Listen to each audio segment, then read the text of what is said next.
പ്രകൃതി ദുരന്തങ്ങൾ ആവർത്തിക്കുമ്പോൾ വനസംരക്ഷണ നിയമം കർശനമാക്കുകയല്ലേ വേണ്ടത്? സർക്കാർ നീക്കത്തെ എന്തിനാണ് ഇങ്ങനെ ക്രൈസ്തവ സഭയും കേരള കോൺഗ്രസും ഒക്കെ എതിർക്കുന്നത്? ഇനി നമ്മുടെ സമൂഹ മാധ്യമങ്ങളിലെ പരിസ്ഥിതിവാദികളൊക്കെ ആരോപിക്കുന്നത് പോലെ കാട് മുടിക്കാൻ അനുവദിക്കാത്തത് കൊണ്ടാണോ ഇവരുടെയൊക്കെ പ്രതിഷേധം? ഈ ചോദ്യങ്ങൾക്കെല്ലാമുള്ള ഉത്തരം ഇടുക്കി ഉപ്പുതറയിലെ സരുൺ സജി എന്ന ആദിവാസി യുവാവിന്റെ ജീവിതത്തിലുണ്ട്.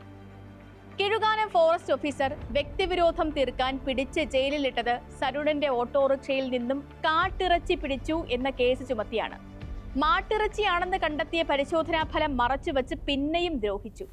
ആ ഗൂഢാലോചനയിൽ 13 ഉദ്യോഗസ്ഥർ പങ്കാളികളായി. ഇനി അങ്ങനെ ഒരു കേസെടുക്കാൻ സ്റ്റേഷൻ ഓഫീസർ പോലും അറിയേണ്ടതില്ല, വാറന്റും വേണ്ട. ബീറ്റ് ഫോറസ്റ്റ് ഓഫീസർക്ക് പോലും സരുൺ സജിമാരെ ഇനി കസ്റ്റഡിയിലെടുക്കാം, അവരെ റിമാൻഡ് ചെയ്യാം.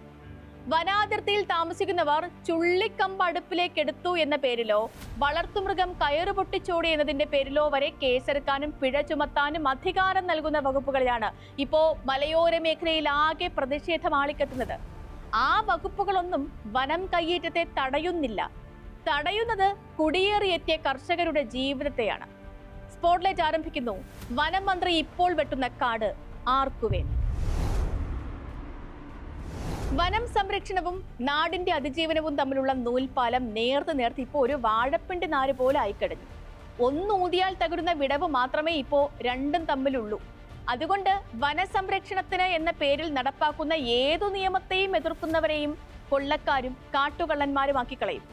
അത് വിശ്വസിക്കാൻ വയനാട് ദുരന്തം ഉൾപ്പെടെ അനേകം ഉദാഹരണങ്ങളും നമുക്ക് മുന്നിലുണ്ട്.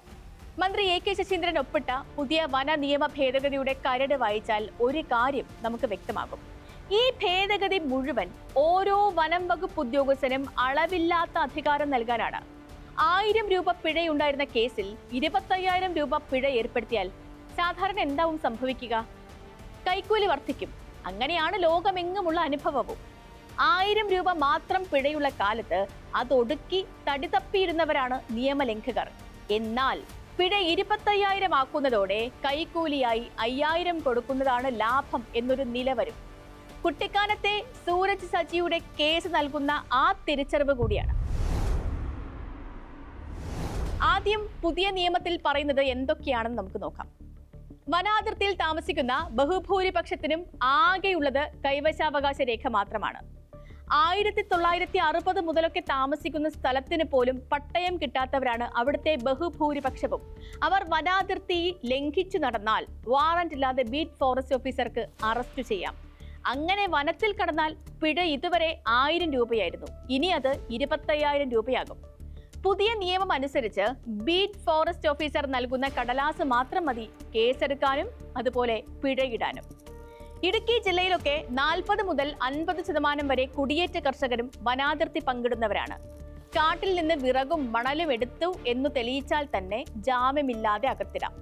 വീട്ടിൽ നിന്നും പിടിച്ചെടുക്കുന്ന ഒരു കെട്ട് ചുള്ളിക്കമ്പിന്റെയും മണലിന്റെയും ഉറവിടം വരെ തെളിയിക്കുക അത്ര എളുപ്പമുള്ള കാര്യമല്ല. കാട്ടിലെ ആഞ്ഞിലിയുടെ വെട്ടിയ കൊമ്പാണോ നാട്ടിലെ ആഞ്ഞിലിയുടെ ഒടിഞ്ഞ കൊമ്പാണോ എന്ന് ഫോറൻസിക് പരിശോധനയിലൂടെ തെളിയിക്കാൻ പിഴയിടുന്ന തുകയിലും ചെലവ് വരും. പട്ടയമില്ലാത്തതിനാൽ തന്നെ സർക്കാർ രേഖകളിൽ പല കൈവശ ഭൂമിയും വനം എന്നാണ് രേഖപ്പെടുത്തിയിരിക്കുന്നത്. അതുകൊണ്ട് സ്വന്തം കൈവശത്തിലുള്ള സ്ഥലത്ത് നിന്ന് വിറകോ മണലോ എടുത്താൽ പോലും അറസ്റ്റ് ചെയ്യപ്പെടാം എന്നാണ് പ്രതിഷേധിക്കുന്നവർ മുന്നോട്ട് വയ്ക്കുന്ന പ്രശ്നം. പുതിയ നിയമം വായിച്ചു പോകുമ്പോൾ അമ്പരന്ന് പോകുന്ന ചില വാചകങ്ങൾ കൂടിയുണ്ട്.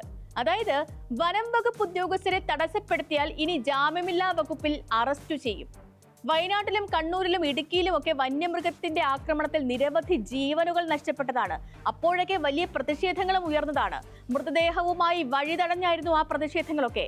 അങ്ങനെ പ്രതിഷേധിക്കുന്നവർക്കെതിരെയും നടപടിക്കുള്ള പുതിയ വകുപ്പാണ് ഈ നിയമത്തിൽ എഴുതി ചേർത്തത്. പ്രതിഷേധങ്ങളെ കരിനിയമങ്ങൾ കൊണ്ടാണോ ഇല്ലാതാക്കേണ്ടത് എന്ന ന്യായമായ ചോദ്യത്തിനാണ് ഇവിടെ ഉത്തരമുണ്ടാകേണ്ടതും. വനത്തിലെ ജണ്ടകൾ പൊളിച്ചാലാണ് നടപടി എന്നാണ് വനം മന്ത്രി വിശദീകരിക്കുന്നത്. കയ്യേറ്റങ്ങൾ ഉണ്ടാകുന്നില്ല എന്ന് ഉറപ്പാക്കേണ്ടത് വനം വകുപ്പിന്റെ ഉത്തരവാദിത്തമാണ്. അതിന് ജണ്ടകൾ പൊളിച്ചാൽ നടപടി എടുക്കുക തന്നെ വേണം. പക്ഷേ ആ പേരിൽ എന്തിനൊക്കെയാണ് ഇപ്പോ നടപടി സാധ്യമാകുന്നത് എന്നുകൂടി നമുക്ക് നോക്കാം.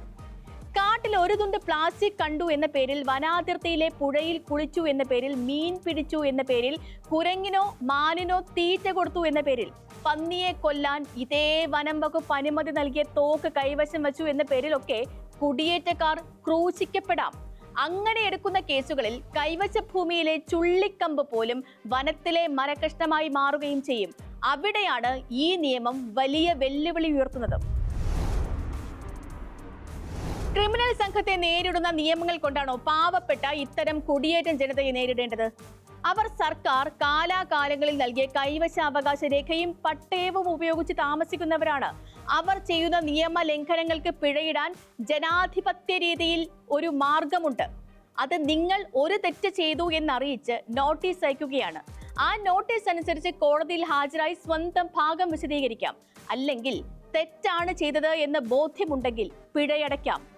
ഹെൽമറ്റ് വയ്ക്കാതെ വാഹനം ഓടിക്കുകയും സീറ്റ് ബെൽറ്റ് ഇടാതെ പോവുകയും ചെയ്യുന്നവരെ ജാമ്യമില്ലാതെ അറസ്റ്റ് ചെയ്യാൻ ഏതെങ്കിലും രാജ്യത്ത് തീരുമാനിക്കാറുണ്ടോ? അവർക്ക് പിഴ വിധിക്കാം. ആ വിധിയെ കോടതിയിൽ എതിർക്കാൻ സമയവും നൽകാം. ഇവിടെ വനം നിയമങ്ങൾ ലംഘിക്കുന്നവരെ ഭീകരപ്രവർത്തകരെ എന്നതുപോലെ കൈകാര്യം ചെയ്യുന്നതിലാണ് വിയോജിപ്പ്.